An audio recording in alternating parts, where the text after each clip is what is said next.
आप घर में सुख शांति के लिए बहुत सारी चीज़ें रखते हैं और भगवान बुद्ध वास्तु के हिसाब से बहुत इंपॉर्टेंट है। एक रिपोर्ट के ज़रिए आप समझ लेंगे कि इस समय भगवान बुद्ध की तस्वीर किस रूप में और कैसे रखनी चाहिए। इस रिपोर्ट को देखिए और बहुत ही अच्छी रिपोर्ट आपको लगेगी ये। तो हम सबके घर में आप देखते होंगे बुद्ध की तस्वीर होती है और बहुत ही शुभ मानी जाती है वास्तु के हिसाब से। तो ये बहुत ही अद्भुत होती है। लेकिन भगवान बुद्ध की कई मुद्राएं हैं। वो कभी लेटे हुए तो कभी बैठे हुए, कभी मेडिटेट करते हुए, कभी पढ़ाते हुए, कभी आशीर्वाद देते हुए हैं। तो आपके घर में वास्तु के हिसाब से कौन से बुद्धा सबसे अच्छे रहेंगे, मैं उसका कुछ एक ब्यौरा आपके सामने रखना चाहता हूँ। जो पहले अभी आप तस्वीर इस समय मेरी स्क्रीन पर देख पा रहे हैं वो मेडिटेशन करते हुए बुद्धा की, यानी कि ध्यान मुद्रा है। इसके अंदर वो आप देख रहे हैं उनकी आधी आंखें खुली हैं, आधी आंखें बंद है। ये पूरी तरह से कंसंट्रेशन को बताता है कि जिसको देखना है सिर्फ उसी को देखो और सब कुछ छोड़ते जाओ। ये दूसरा एक और चीज बताता है कि पॉजिटिव एनर्जी का संचार करो और नेगेटिव एनर्जी को आधी आंखें जो बंद है ये छुड़वाता है। शांति है, चित्त बिल्कुल शांत है, उस अवस्था के अंदर है जिसमें कुछ आना नहीं, कुछ जाना नहीं। इस तरह की जो मेडिटेशन वाली मुद्रा है, जिन लोगों को थोड़ा तकलीफ रहती है या जिनका थोड़ा सिर में दर्द रहता है या जो मेडिटेट नहीं कर पाते, इस मुद्रा का भरपूर फायदा उठाएं। या तो किसी आइडियल के तौर पर भगवान बुद्ध को जगह दे अपने घर पे, नहीं तो किसी तस्वीर के तौर पर ही। दूसरा जो है वो प्रोटेक्शन वाली बुद्धा की तस्वीर है। आप अपनी तस्वीर देख पा रहे होंगे। ये मुद्रा जो है आपको भय मुक्त और शांति देने वाली मुद्रा है। अगर आप डरते हैं, आपको किसी से भय लगता है, आपको अच्छे सपने नहीं आते, तो वास्तु में कहा जाता है कि भगवान बुद्ध की अगर ये तस्वीर आप रखते हैं अपने घर में तो आपको इससे बहुत फ़ायदा मिलेगा। एक और मुद्रा आप देखते होंगे भगवान बुद्ध की, वो लेटे हुए हैं जिसमें उनका एक हाथ अपने सिर के नीचे है। इसको निर्वाण मुद्रा बोलते हैं। एक्चुअल में निर्वाण बुद्ध की तरफ बढ़ रहे हैं। असल में बुद्ध जब पूरा आत्मज्ञान पाकर इसको अपने शरीर को छोड़ के जाना चाह रहे थे, उस समय की मुद्रा है। कहा यह जाता है कि जिस समय आप निर्वाण पाना चाहते हैं, स्पिरिचुअल अपने आप को और बनाना चाहते हैं, या आप बहुत ही धार्मिक स्वभाव के हैं, तो इस स्लीपिंग बुद्धा यानी कि स्लीपिंग बुद्ध की तस्वीर को आप इस्तेमाल अपने घर में भी कर सकते हैं और इसको अगर पश्चिम दिशा देंगे तो ज़्यादा अच्छा होगा।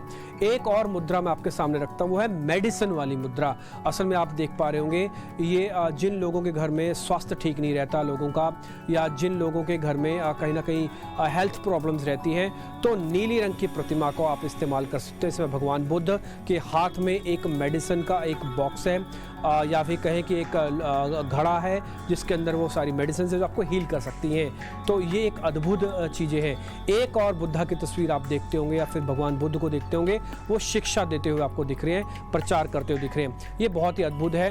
इसमें आप देखेंगे इस मूर्ति के अंदर एक सर्कल बना हुआ है।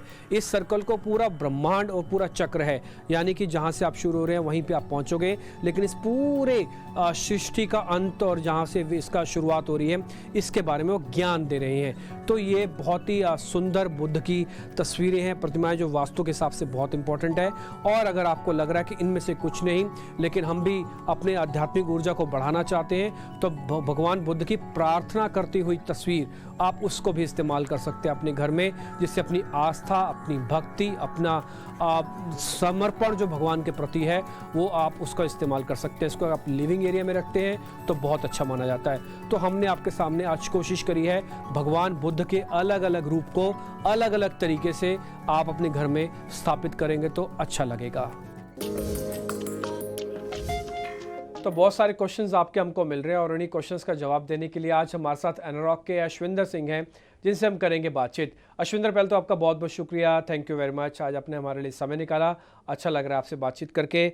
कुछ क्वेश्चंस आए हैं सर रियल एस्टेट से जुड़े हुए, तो पहले क्वेश्चंस का मैं जवाब आपसे ज़रा जानना चाहता हूँ। पहला क्वेश्चन ये है कि एक एनआरआई हैं जो इंडिया से अब थोड़ा बाहर चले गए हैं, अब वो बाहर ही रहते हैं, अब शायद इंडिया के अंदर वापस नहीं आएंगे, लेकिन वो चाहते हैं कि इंडिया की प्रॉपर्टी में इन्वेस्ट करें। वो बता रहे हैं कि वो करीब 1 करोड़ रुपए इन्वेस्टमेंट करना चाहते हैं और उनका जो पर्पस है वो सिर्फ लीजिंग है।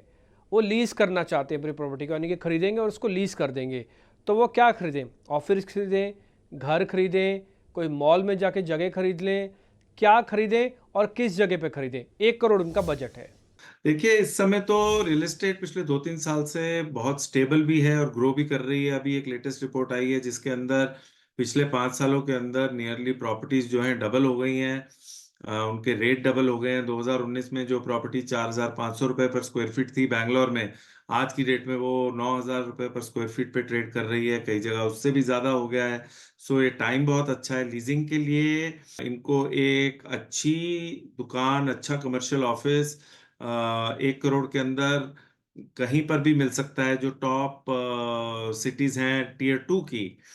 बट लीजिंग के हिसाब से अब रेजिडेंशियल के अंदर भी लीजिंग के जो रेंटल यील्ड्स हैं बहुत अच्छी हो गई हैं, specially in markets like Bangalore, Poona, Mumbai और अच्छी लोकेलिटीज के अंदर 4 से 5% की लीजिंग रिटर्न मिल रही है।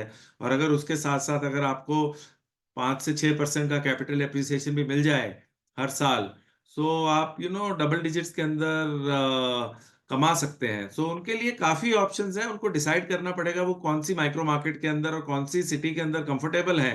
बट इस समय जो इंडिया की टॉप 10-15 शहर हैं वहां पर काफी अच्छी उनको ऑप्शंस मिल सकती हैं इन्वेस्ट करने के लिए 1 करोड़ के अंदर। अश्विंदर, एक सवाल हमको और भी मिला है, ये भी बड़ा इंटरेस्टिंग सवाल है। देखिए, बहुत सारे जो इंडियंस हैं उस समय बाहर हैं, लेकिन इंडिया के अंदर कुछ ना कुछ वो परचेज करना चाहते हैं। तो एक क्वेश्चन इसी से जुड़ा और भी है।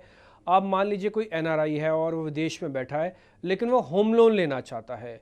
तो होम लोन लेके इंडिया के अंदर कोई प्रॉपर्टी लेना चाहता है, उसका पर्पस बहुत साफ है। होम लोन से एक तो बैंक की इन्वॉल्वमेंट हो जाएगी और थोड़ा उसके ऊपर फाइनेंशियल बर्डन नहीं पड़ेगा। तो जो बाहर रहते हैं जो लोग हैं, वो होम लोन के लिए क्या एक्स्ट्रा डॉक्यूमेंट उनको लगाने पड़ेंगे? इंडिया के अंदर जो लोग रहते हैं उनके साथ साथ अगर जो बाहर रह रहे हैं उनको एक्स्ट्रा डॉक्यूमेंट क्या लगाने पड़ेंगे? जरा इसके बारे में हमको जानकारी दीजिए। डॉक्यूमेंट के अंदर सबसे इम्पोर्टेंट चीज है कि जहां पे रह रहे हैं वहां का रेजिडेंसी डॉक्यूमेंट, क्या काम करते हैं, उनका सोर्स ऑफ इनकम क्या है। बिकॉज फाइनली होम लोन आपके सोर्स के इनकम के ऊपर मिलता है और आपके क्रेडिट स्कोर के ऊपर मिलता है। एंड उसके अलावा वही आपको अपना योर एबिलिटी टू रीपे, आपका क्रेडिट स्कोर, आपकी क्रेडिट रेटिंग क्या है और कितनी देर तक दे सकते हैं, इंडिया के साथ कितनी देर का रिलेशनशिप है, आप वापस आएंगे नहीं आएंगे। और जनरली एनआरआई के अंदर परसेंटेज ऑफ एलटीवी, जिसको लोन टू वैल्यू कहते हैं, वो जनरली 60 से 70% तक का होता है। बाकी जो रिक्वायरमेंट्स होती हैं वो नॉर्मल रिक्वायरमेंट्स हैं, जो इंडिया में भी अगर आप काम कर रहे हो, जो आपकी रिक्वायरमेंट्स होती हैं कि आपका केवाईसी किया जाता है, आपकी आइडेंटिटी प्रूफ देखी जाती है, आपका इनकम का प्रूफ देखा जाता है। दैट्स इट, कोई ज्यादा कॉम्प्लिकेटेड नहीं है।